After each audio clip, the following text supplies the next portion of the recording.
تمرین شماره 11. اول نوتش رو میخونیم، میشه توم چپ بک چپ، توم چپ بک سکوت سیاه که همون شماره 4 اون میشه. توم چپ بک بک، توم چپ بک سکوت. اینجا علامت تکرار میزان داریم که باید برگردیم از اول خط دوباره تکرار کنیم. یه بار دیگه آروم میخونیم، میشه توم چپ بک چپ، توم چپ بک سکوت، توم چپ بک بک، توم چپ بک سکوت. 1 2 3 4. 1 2 4 4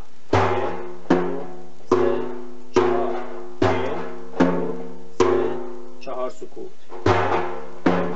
3 4 3 4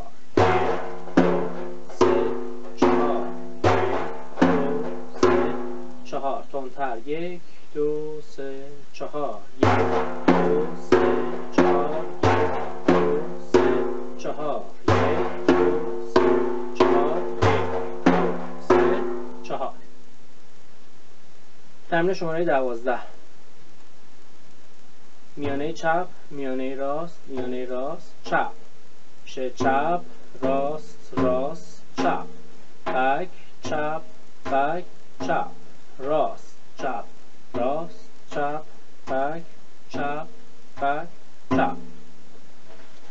دوباره میخونیم آروم، میشه چپ میانه راست، میانه راست، میانه چپ، بک چپ بک چپ، میانه راست، میانه چپ، میانه راست، میانه چپ، بک چپ بک چپ. 1 2 3 4 1 2 3 4 1 2 3 4 1 2 3 4 1 2 3 4 1 2 3 4 1 2 3 4 1 2 3 4 1 2 3 4. تندتر اجرا می‌کنیم. 1 2 3 4 1 2 3 4 1 2 3 4 1 2 3 4 1 2 3 4 1 2 3 4 1 2 3 4 1 2 3 4 1 2 3 4. تمرین شماره 13. توم چپ بک سکوت سیاه، توم چپ سکوت سیاه بک، توم سکوت چپ بک بک سکوت، توم چپ بک. اگر دقت داشته باشیم میبینیم که سکوت تو هر میزان یه شماره به اول میزان نزدیک میشه، یعنی هستش توم چپ بک، اینجا شماره 4 سکوته، میزان بعدی توم چپ سکوت بک که اینجا شماره 3 بود، تو میزان بعدی میشه توم سکوت که شماره 2 هست، چپ بک، و میزان آخر شماره 1 مون سکوته. 1 2 3 4.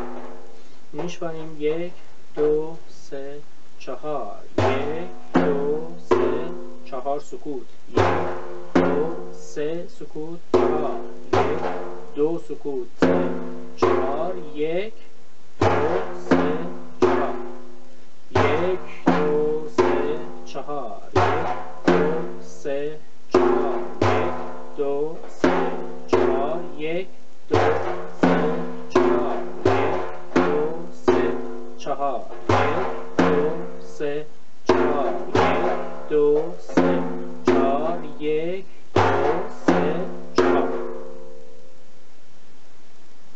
تمرین شماره 14 هست توم بک بک بک، چپ بک بک بک، توم چپ بک چپ بک چپ، توم بک بک بک، چپ بک بک بک، توم چپ میزان آخر برعکس بک چپ بک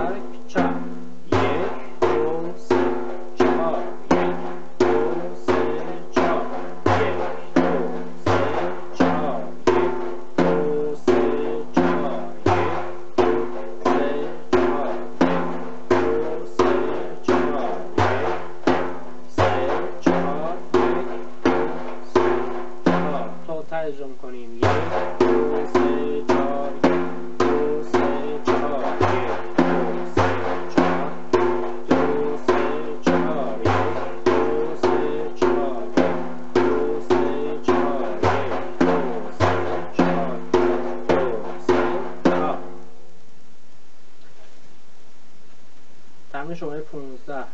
تم تم چپ بک، چپ بک، چپ بک. تم بک، تم چپ، تم چپ بک، چپ.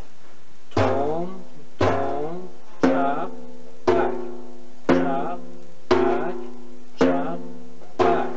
تم بک، تم چپ، تم چپ بک، چپ. 1 2 3 4. 1 2 3 4. 1 2 3 4. 1 2 3 4. 1 2 3 4. 1 2 3 4. 2 3 4. 1 2 3 4. 1 2 3 4. سرعتشو بالاتر میبریم. 1 2 3 4. 1 2 3